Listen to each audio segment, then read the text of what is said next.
للآخرة خير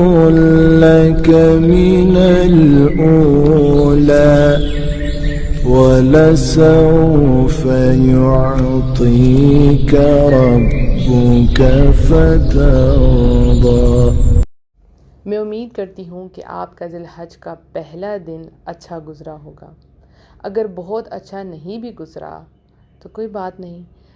یہ ہم شروع کر رہے ہیں اور شروع میں تھوڑی مشکل آتی ہے، پریشانی آتی ہے،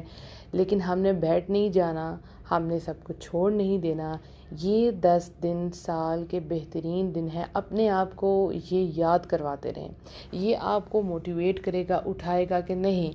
آپ کے پاس زیادہ ٹائم نہیں ہے، صرف 10 دن ہے۔ تو پہلے دن اگر آپ جو کام نہیں کر سکے اس کے اوپر افسوس کرنے کی بجائے اپنے آپ کو موٹیویٹ کریں، اٹھائیں، اللہ سبحانہ تعالیٰ سے دعا کریں کہ یا رب العالمین کہ جو باقی 9 دن ہے اس میں بہترین طریقے سے میں عبادت کر سکوں اور آپ کو راضی کر سکوں، آمین۔ جو لوگ سب کچھ چھوڑ دیتے ہیں، کہتے ہیں کہ نہیں ہم نے تو یہ سب کچھ پلان کیا تھا، 1 2 3 4 5 6 یہ سارے ہمارے پلانس تھے، یہ نہیں ہوا تو اب اگلے دن ہم کچھ نہیں کریں گے، تو وہ ہمیشہ بیٹھے رہ جاتے ہیں، پیچھے رہ جاتے ہیں۔ اور جو لوگ 6 میں سے 3 گولز اٹیمپٹ کر سکتے ہیں، 2 کام کر لیتے ہیں، وہ کہتے ہیں okay some thing is better than nothing, یعنی کچھ بھی آپ کر لیں تو وہ نہ کچھ کرنے سے بہتر ہوتا ہے۔ آپ کو کوشش کرنی ہے ان 10 دنوں میں اللہ کو راضی کرنے کی، اللہ کی بڑائی بیان کرنے کے دن ہے یہ۔ سبحان اللہ، اللہ اکبر، الحمدللہ، لا الہ الا اللہ، یہ سب کچھ پڑھا کریں اور تکبیرات پڑھا کریں، اللہ اکبر،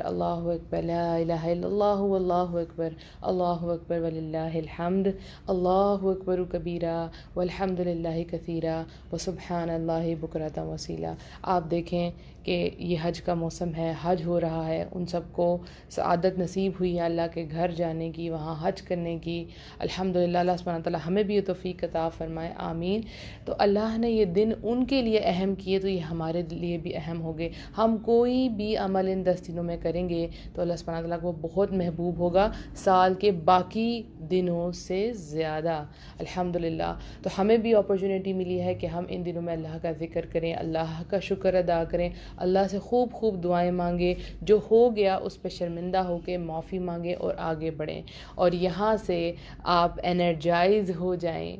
تاکہ آپ کے باقی سال کے دن بہترین گزر سکیں، جیسے اللہ سبحانہ تعالیٰ نے ہمیں رمضان عطا فرمایا تھا، الحمدللہ۔ تو رمضان میں ہم پہلے سے بہتر ہو گئے تھے، اور اب تک آپ نے کچھ نہ کچھ عمل جو ہے جو رمضان میں کیا تھا وہ کنٹینیو ضرور کیا ہوگا، اور ایسا ہی کیا کریں، بے شک تھوڑا عمل کریں لیکن لگاتار کریں، اللہ سبحانہ تعالیٰ کو یہ بہت پسند ہے۔ تو اگر آپ ذی الحج کے پہلے دن میں کچھ نہیں کر سکی تو باقی دن آپ کے پاس ہیں، بہترین طریقے سے ان کو پلان کریں،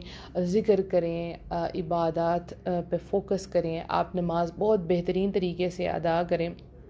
نوافل ادا کریں، تسبیحات پڑھیں، صدقہ ادا کریں، لوگوں کے کام آئیں، اور سب سے زیادہ خوب خوب دعائیں کریں۔ اور جب آپ سحری میں اٹھیں روزہ رکھنے کے لیے، روزہ رکھ رہی ہیں نا آپ، بہت اچھی بات ہے، اور روزے کا اجر بے پناہ ہے اور وہ بے حساب ملے گا انشاءاللہ، کیونکہ روزہ اللہ کے لیے ہے اور اللہ اس کا ثواب دے گا۔ تو جب آپ سحری کے لیے اٹھتی ہیں تو اس وقت اٹھ کے استغفار کیا کریں، اپنے لیے دعائیں مانگا کریں، جو کچھ آپ کو آنے والے سالوں میں چاہیے وہ مانگ لیں۔ آپ کو پتہ ہے نا یہ جو سال کا آخری مہینہ ہے ذی الحج، تو پھر اس کے بعد نیکسٹ ایئر شروع ہو جائے گا، تو آپ کو جو جو چیزیں چاہیے وہ دعا مانگیں، پریشان نہیں ہونا، کیونکہ پریشان ہو کے غمزدہ ہو کے انسان رک جاتا ہے، انسان کام کر نہیں پاتا۔ کچھ بھی ہو گیا ہے، اللہ سبحانہ تعالیٰ آپ کو دیکھ رہا ہے، اللہ آپ کی طرف متوجہ ہے، اللہ سے مانگیں، اللہ کی طرف رجوع کریں، روئیں، گڑ گڑائیں، جو بھی معاملات ہیں اللہ سبحانہ تعالیٰ کے آگے رکھ دیں، بس ان 10 دنوں کو آپ کو ضائع نہیں کرنا، کیونکہ یہ دوبارہ لوٹ کے نہیں آنے، اور کون جانتا ہے کہ اگلے سال یہ ہمیں نصیب بھی ہوں گے یا نہیں ہوں گے۔